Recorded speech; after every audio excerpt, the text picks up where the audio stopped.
You ever sat down at a board game of Monopoly and wondered, where do I even start? Luckily, you're not alone. Today, I'll be telling you how to set up a game of Monopoly, the rules, and how to play my favorite version of Monopoly. I've been playing Monopoly since I was 7 years old with my sister, parents, cousins, grandparents, and friends. And luckily, all you need is a board game of Monopoly and 2 to 8 players. First, we'll start with the setup. First, you need to decide who will be banker. And once you decide, they will give each player 2 500s,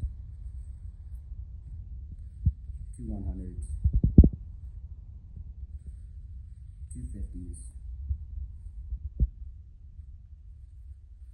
6 20s,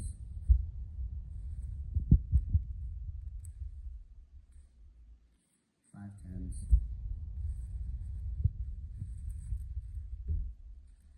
5 5s, and lastly 5 1s. Next, each player will have to pick a character. I always go with the top hat. It's been my favorite since I was little, and that's what I always play. And then next, you'll need someone to dedicate to properties. It's a bunch of different properties, but basically, once somebody buys a property, all you have to do is give them that property. It's pretty simple. Then you set your chances, which are in orange. They go right in the chance area. And then community chest, which is in the yellow area. Now, rules and how to play. First, you start off with dice. Usually how we play is everybody will roll 1 dice. Whoever gets the highest number, so that's a 4, that's a 2, so player 1 would go first. And then everybody starts at go. And then you just roll until you land on a property. So there's basic properties like purple, light blue, pink, orange, red, yellow, green, and dark blue. These are basic properties, so you land on them. The farther you go, the more expensive they get. And then eventually you get to things like the electrical company.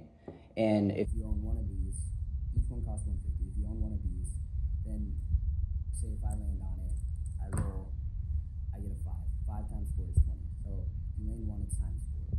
But say then you also get waterworks, which is over here, then it's times 10. So if I got a 5, then it'd be 50. Next is the railroads. There's 4 railroads in the middle of each lane.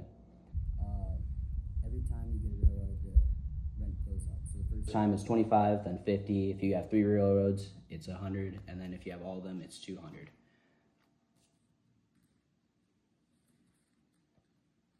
Next is chance. There's a few chances across the board. If you land on them, all you have to do is draw. This says paid for tax of $15. So then you end up taking your money, 10 and a 5, and you'd pay the banker that much. And the banker's money is separate from their actual in-game money. Next, if you land on community chest, it's very similar. This one says collect a fee of $50, so then the bank would pay you $50. And always put your cards back on the bottom. Next, we have income tax. This is right at the beginning. It's pay 10% of 200. We always pay $200 because nobody wants to calculate 10% while you're in the middle of a game. And this always goes in the middle. Chance for people to get money. And then luxury tax is $75. We also always plays that goes in the middle. But how do you get the money in the middle? That is if you land on free parking. Free parking usually means nothing, but when people put money in the middle, it gives people the chance that you shouldn't be able to win, a chance to come back, and keeps everybody still invested in the game even if you aren't playing well. Next is jail. There's a few ways you can get into jail. You can land on the go to jail space, or if you roll 3 doubles in a row.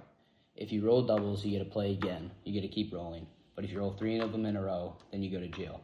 There's also a few ways you can get out of jail. You can pay $50 to the middle.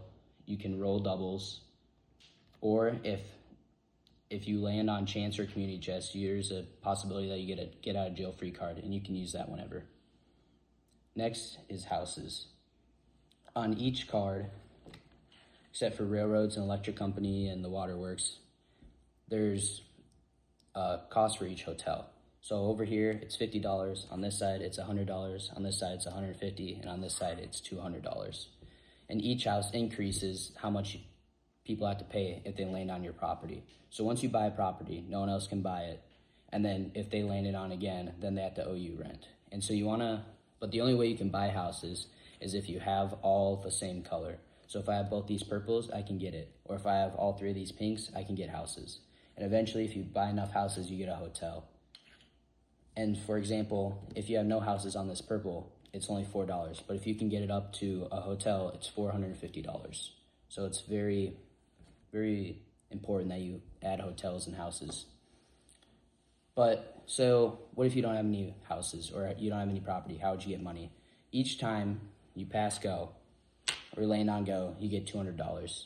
This just makes sure everybody has income coming in and nobody just straight up loses if they don't have any property. Next is trading. Of course, this is a game of property, so trading is always allowed. You can trade property for property, property for money. You could add property and money, but you have to value different things because this purple isn't the same as an orange. This costs $60, and this costs $240. So maybe you add this plus $180 to trade for the red. But then you also have to be careful that nobody can buy houses or hotels on those properties that you're trading away. And next is mortgages. The whole goal is to not go bankrupt and make everybody else go bankrupt. So if you're able to, and you're out of money, you can flip the car that you own on the back and you can sell it for $30, and then it's face down, and you can't collect any rent if anybody lands on it. So the bank will pay you $30, so then you're able to pay off whatever rent you owe. But how does the game end? The game ends when all players go bankrupt except for one. So what did we learn today? We learned the basics of Monopoly in just under 10 minutes. I hope this guide helped you learn how to play a new game and you can go play with your family and friends.